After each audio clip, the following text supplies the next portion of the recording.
শেরপুর সদরে দোজা পীরের দরবারে হামলা, ভাঙচুর ও অগ্নিসংযোগের ঘটনা ঘটেছে। পুলিশ জানায়, দরবার শরীফে অনৈতিক কাজের অভিযোগ তুলে তা বন্ধের দাবি ছিল মুর্শিদপুর গ্রামবাসী সহ স্থানীয় কওমি মাদ্রাসার শিক্ষার্থীদের। এ নিয়ে মঙ্গলবার পীরের অনুসারীদের সাথে গ্রামবাসীর সংঘর্ষ হয়। এতে আহত হয় কয়েকজন গ্রামবাসী। তাদের মধ্যে বুধবার হাফেজ নামে একজন নিহত হয়।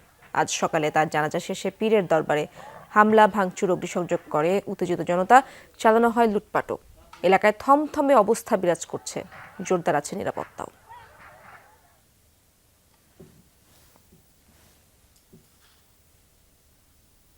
দর্শক, এই বিষয়ে আরো জানবো আমার সহকর্মী আদিল মাহমুদ উজ্জ্বলের কাছ থেকে। উজ্জ্বল, হামলা সংঘর্ষের পর ঘটনাস্থলে এখন কি অবস্থা দেখছেন, সেখানে আমাদেরকে বিস্তারিত জানাবেন।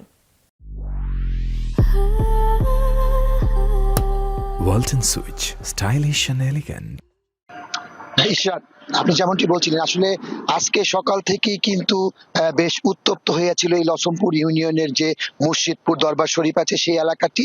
এবং আপনি জানেন যে গত 5ই আগস্টের পর থেকে কিন্তু এই দরবার শরীফটি বন্ধ করার জন্য লছমপুর গ্রামবাসী এবং এখানকার যে কওমি মাদ্রাসা এবং তাদের যে শিক্ষক ছাত্ররা আছে এটা দাবি করে আসছিল। এবং এই বিষয়টি নিয়ে কিন্তু দফায় দফায় প্রশাসন কিন্তু দুপক্ষকে নিয়ে বসেছিল, কিন্তু আসলে কোনো সুরাহা কিন্তু করতে পারেনি। এবং গত মঙ্গলবারের যে ঘটনাটি ঘটেছে, মঙ্গলবার দিবাগত রাতে যে সংঘর্ষের ঘটনা ঘটে, সেই সংঘর্ষে কিন্তু 13 জন আহত এবং 13 জনই কিন্তু কওমি মাদ্রাসা এবং শিক্ষক ছাত্ররা। এবং এখান থেকে কিন্তু গতকাল ভোরে কিন্তু যে হাফেজ মিয়া, যিনি আহত অবস্থায় ঢাকায় ছিলেন, তিনি কিন্তু মারা যাওয়ার পর আজকে ছিল তার সেই জানাজার পর থেকেই কিন্তু আজকে উত্তপ্ত হয়ে ওঠে এবং এই পীর দরবার শরীফে কিন্তু হামলার ঘটনা ঘটে। এবং এখানে কিন্তু র্যাব, পুলিশ, সেনাবাহিনীর পাশাপাশি বিজিবিও কিন্তু মোতায়েন ছিল, কিন্তু কোনোভাবেই কিন্তু হাজার হাজার লোকদেরকে আটকানো সম্ভব হয়নি। এবং সকাল থেকেই কিন্তু এখানে প্রচুর ভাঙচুর, অগ্নিসংযোগ এবং লুটপাটের ঘটনা ঘটে এবং যে যেখানে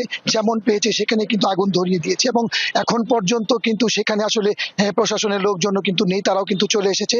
এখন পর্যন্ত সেখানে থমথমে অবস্থা বিরাজ করছে।